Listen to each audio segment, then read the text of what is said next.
Assalamualaikum warahmatullahi wabarakatuh. Gimana kabar kalian semua? Semoga hari ini kalian sehat walafiat dan bahagia selalu tentunya. Pada kesempatan ini bertemu lagi dengan Bu Pani di pembelajaran ekonomi kelas 10. Kali ini Ibu akan mengajak kalian belajar tentang prinsip ekonomi, motif ekonomi, dan pembagian ruang lingkup ilmu ekonomi, diantaranya ekonomi mikro dan ekonomi makro. Sebelum ke pembelajaran, silahkan siapkan dulu alat tulisnya. Oke, sudah dipersiapkan alat tulisnya. Kita mulai pembelajaran ekonomi kelas 10 hari ini. Tujuan pembelajaran hari ini, melalui pembelajaran online, peserta didik dapat mendeskripsikan konsep, prinsip, dan motif ekonomi, serta ruang lingkup ekonomi dengan penuh tanggung jawab, bekerja keras, dan mandiri. Prinsip ekonomi adalah merupakan pedoman bagi para pelaku ekonomi untuk bertindak dan mengambil keputusan agar mendapatkan hasil yang terbaik. Di sini, di dalam prinsip ekonomi, terkadang orang berpikir dengan usaha sekecil-kecilnya untuk mendapatkan hasil yang sebesar-besarnya. Itu keliru dan jarang sekali, bahkan tidak akan bisa tercapai.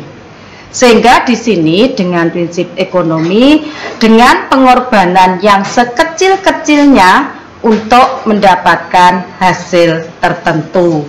Sedangkan dengan pengorbanan tertentu untuk mendapatkan hasil yang maksimal. Inilah yang dikatakan dengan prinsip ekonomi. Kemudian ada beberapa ciri orang yang berprinsip ekonomi. Yang pertama adalah bertindak rasional, artinya sesuai dengan akal yang sehat. Yang kedua, bertindak ekonomis sesuai dengan perencanaan yang matang untuk mendapatkan hasil yang maksimal. Kemudian bertindak hemat, tidak boros, artinya pengeluaran itu sesuai dengan kebutuhan. Yang keempat, membuat skala prioritas. Dilihat dulu kebutuhan yang terpenting sesuai dengan pelajaran minggu kemarin. Yang kelima, bertindak dengan prinsip cost dan benefit. Artinya, biaya yang kita keluarkan harus sesuai dengan manfaat yang kita peroleh. Jangan sampai biayanya tinggi tapi manfaatnya kecil. Itu tidak berprinsip pada prinsip ekonomi. Kemudian yang selanjutnya ada tindakan ekonomi. Tindakan ekonomi adalah merupakan upaya yang melandasi manusia untuk menentukan pilihan yang baik dan menguntungkan. Nah, di dalam tindakan ekonomi ini terbagi menjadi dua. Yang pertama adalah tindakan rasional, yang kedua tindakan irasional. Kalau tindakan rasional berarti dasarnya akal sehat. Kalau tindakan irasional tidak sesuai dengan keinginan kita semula. Artinya kalau pengen ya langsung beli, tidak memikirkan untungnya, itu irasional. Kemudian motif ekonomi. Motif ekonomi adalah faktor pendorong seseorang melakukan tindakan ekonomi. Contoh sekarang, Andika telah 3 tahun bekerja di sebuah rumah makan. Tapi karena ada kondisi COVID-19 saat ini, banyak rumah makan yang tutup dan berujung pada pengurangan tenaga kerja. Salah satunya adalah Andika. Akhirnya Andika mulai berupaya untuk berjualan ayam geprek yang lagi ngetren saat ini secara online, sehingga ia bisa mendapatkan penghasilan dari keuntungan usahanya. Motif ekonomi terdiri atas dua. Yang pertama adalah motif intrinsik, yaitu keinginan yang berasal dari diri sendiri. Contoh, kalau seseorang lapar, pastinya dia akan makan. Ini intrinsik. Kemudian motif ekstrinsik, artinya dorongan yang berasal dari pihak luar. Macam-macam motif ekonomi. Yang pertama adalah motif memenuhi kebutuhan hidup untuk kemakmuran. Jadi kebutuhan itu yang diutamakan. Kemudian motif mencari keuntungan. Yang ketiga, motif mendapatkan kekuasaan ekonomi. Yang keempat, motif status sosial atau prestise. Contohnya misalkan orang berusaha membeli mobil mewah, tujuannya status sosialnya supaya tinggi. Kemudian yang terakhir adalah motif sosial, di mana seseorang itu melakukan kegiatan tujuannya bukan untuk diri sendiri, tapi untuk kesejahteraan orang lain. Kemudian pembagian ilmu ekonomi terbagi menjadi tiga: ekonomi deskriptif, teori ekonomi, dan ekonomi terapan. Ekonomi deskriptif, kata deskriptif berarti menggambarkan, artinya analisis ekonomi yang menggambarkan keadaan yang sebenarnya dalam perekonomian dan berupa fakta.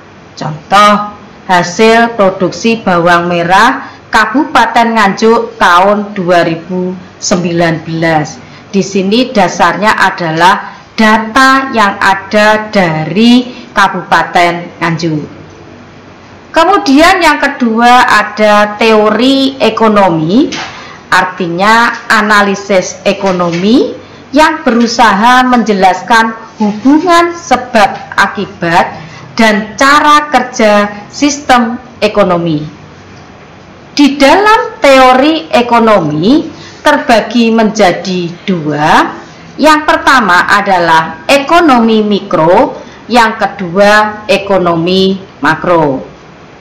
Sekarang yang ketiga yaitu ekonomi terapan, artinya ekonomi itu diterapkan pada semua bidang, misal peternakan, perikanan, perindustrian, pendidikan, dan lain-lain.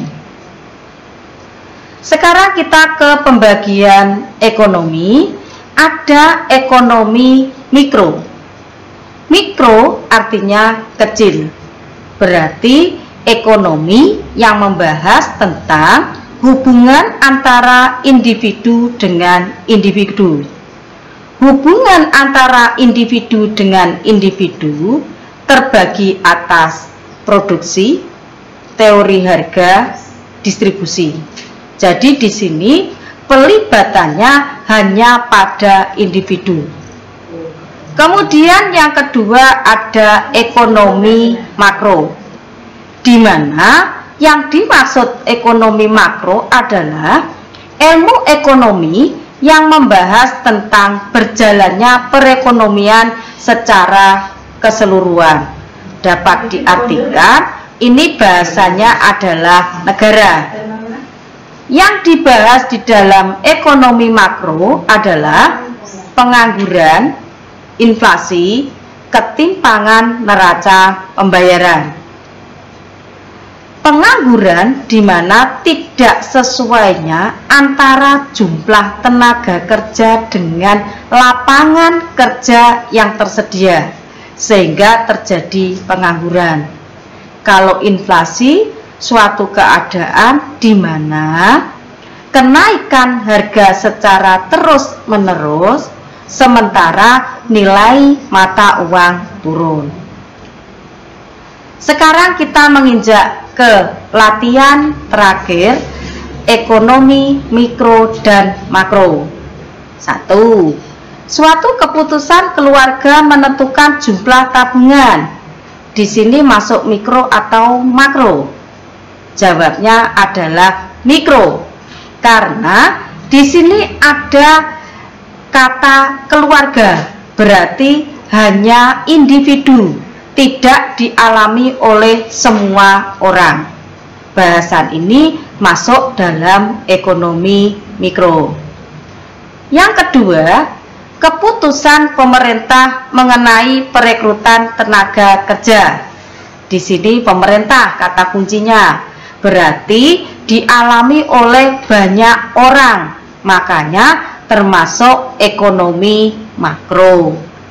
Yang ketiga contohnya, hubungan antara tingkat inflasi dengan jumlah uang yang beredar. Kata kunci kita inflasi, karena inflasi dibahas di dalam ekonomi makro atau yang mengurusi adalah secara umum atau pemerintah.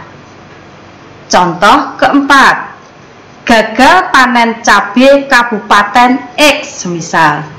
Karena gagal panen cabai tidak dialami oleh semua orang dalam suatu negara, hanya satu wilayah tertentu, maka termasuk ekonomi mikro. Contoh yang terakhir, permintaan jas hujan Kota Surabaya menjelang musim hujan. Ini juga dialami oleh suatu daerah tertentu, maka termasuk ekonomi mikro. Ini tadi materi kita hari ini. Semoga kalian semua bisa memahami. Terima kasih, tetap semangat dan jaga kesehatan selalu. Saya akhiri,